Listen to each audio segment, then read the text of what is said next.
Pokračujeme v krasojízdě. Sundám náhubek, to je hrozný dusidlo, ty vole.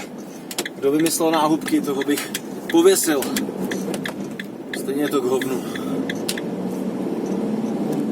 Je pravda, že na vesnici to docela lidi dodržujou, v Praze absolutně ne. Včera jsem šel domů a plnej Žižkov, plný chodníky lidí, zahrádky, hospody otevřený.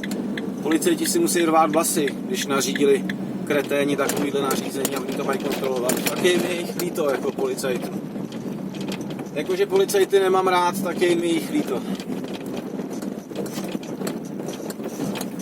Tohle je parádní adresa, couvačka do vrát, to je něco pro mě, ty vole. Na zrcátka, nemá to zpětný uprostřed, že jo, takže na zrcátečka vůbec mi to nejde, ale musím se to naučit, všecko se člověk naučí, když chce, že jo. Nejsem takový kreten, abych se to nenaučil snad. Klikačky. Hop, hop.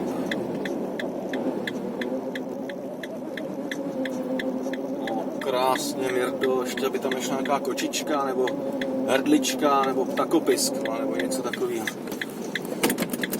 Jsme tady, zatím zdar.